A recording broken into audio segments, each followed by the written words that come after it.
So it's time for our next segment, the 2 girls o'clock news.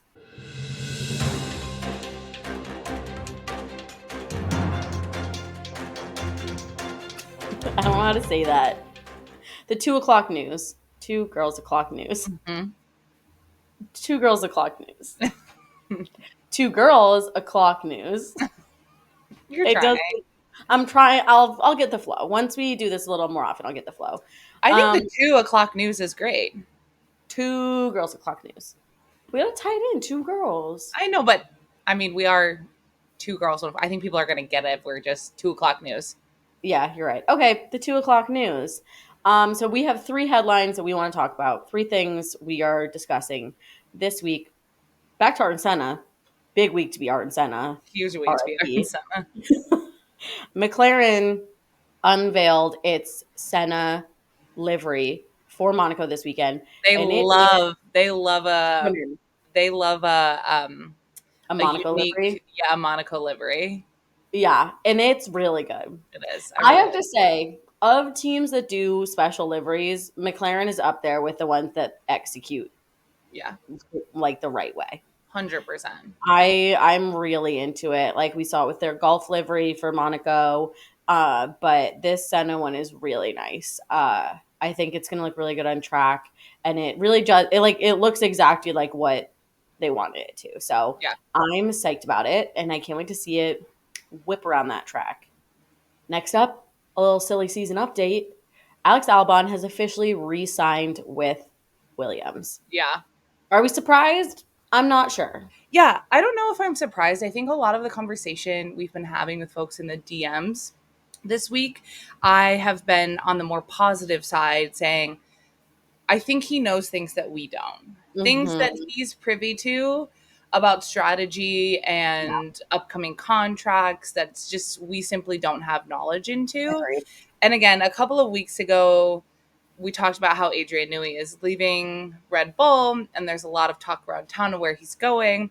And I had heard a rumor that he had said that he would be really interested in going to Williams.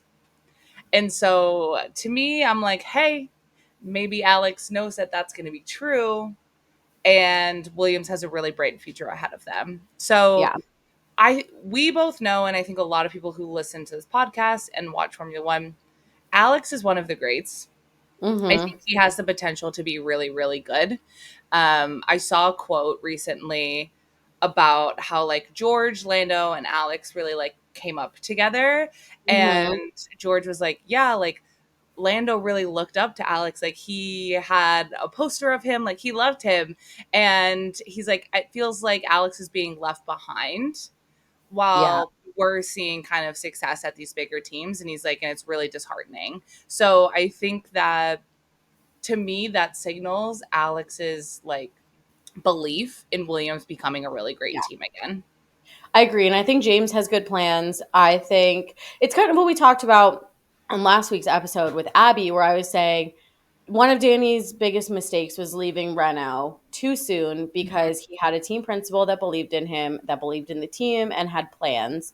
And I think that that's similar to what Alex has right now. And I think that he is actually like fully a team kind of franchise team player and is like, okay, I believe in James and I know that James believes in me. And Yeah. so I'm going to like stick this out because I think like I trust James' plans Yeah. for the team, Yeah. I which I agree. think. So we'll see. I have faith.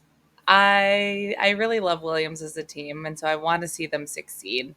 And I think that this to me is an indicator that things are on an upward trajectory for them. Yeah, I agree. All right, and this last headline, things to talk about. Joe Biden, Joe Biden has entered the chat. Okay. President of the United States of America, has been asked formally to investigate Formula One and their rejection of Andretti's bid to join the grid. Yes. So America just remains so unserious. so unserious. So this is kind of an incredible movement. It is bipartisan. And if you know anything about American politics, getting bipartisan agreement on anything is almost impossible these days. So the fact that they crossed the aisle, the Republicans and the Democrats both believe that this is a pressing issue is kind of insane Just to me.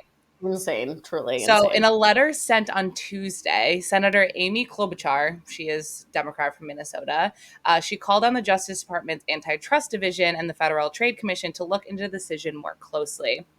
The letter suggests F1 is working on behalf of other teams and foreign automakers to block Andretti's entry, pointing out any group boycott of the Andretti bid would violate U.S. antitrust laws. So we know that Andretti has been pushing for it. They've basically been denied. F1's decision was outlined in a public statement in January, which said there would be doubts about whether Andretti could be competitive in F1 and questioned whether allowing an All American bid would add value to the championship in its existing form. Now, this is where it gets interesting, and this is where I was kind of cackling because one of the strongest points raised in the letter is a response to the suggestion that Andretti would not bring value to the championship. The senators point out that F1 is full of teams who are uncompetitive. The vast majority of F1 teams fail to win races in a given season. In 2023, a single team won all but one race, and half the teams in F1 failed to win a race in the past 4 seasons combined. They said, "You've got some losers, so what the fuck are you talking about?" It says, on the charge They're of not not adding wrong. value. They're not wrong. Most striking, however, was Formula One's management decision that bringing Team Andretti into F1 would not add value. While F1 currently does not have an American based team, which Haas is maybe, F1 has been determined to increase its presence in the US market. Over the past few years, more than 1 million Americans have tuned into each F1 race, more than doubling over the past few seasons. Even individual teams such as Red Bull are courting US fans by hosting events in US cities to get up close and personal with the marvel of Formula One engineering. Clearly, there's a financial incentive to adding an American team to F1's roster, and there's no reason Team Andretti Cadillac should be blocked unless Formula One management is trying to insulate its current partners from competition. So they basically said, we have receipts, bitch, and we know that you're basically being unfair, and we're going to throw the book at you. So while I believe there are many more pressing matters for Joe Biden to use his resources on, I do find it incredibly hilarious. Yes. Similar to when Nikita Mazepin sued Canada, that the United States of America is going to be suing Formula One. It's just, it is so funny. There's one thing that's going to bring people together. It's Formula One. Am I right? It is so funny to me, and I'm on the edge of my seat to see where this goes from here. Yeah, Like, Uncle Joe, are you going to fix this problem? Or are you going to set your sights to other things? Are you going to erase my student debt? Like, what are we doing here? yeah. Are we going to be kind of not spending so much money on the military and foreign wars, or are we going to be trying to get Andretti into Formula One? Like, what's kind of the What's plan, Joe? what's on the agenda? Joe, you need to be prepping for your What is debate. on your to-do list? You need to be prepping for your debate against Donald Trump in a couple of weeks, okay? Not meddling in Formula One affairs, okay? People want. What if one of the questions is how, if you're elected What's president, your action what's plan? your plan for Formula One in the United States of America?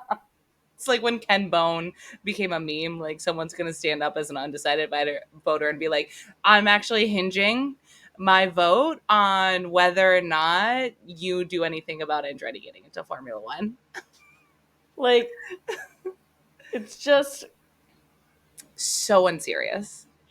it's comical. It's comical. We live in a tragic comedic series. Yeah, Like, we live in a sitcom in yeah, this country. yeah. You come to It's America, congratulations. You have your 15 minutes of fame because you're in a live sitcom. And that's just where we're at. And absolutely, anyways, and those are the things you need to know this week. and that's what you missed on Key Glee. things. And that's what we missed on Glee.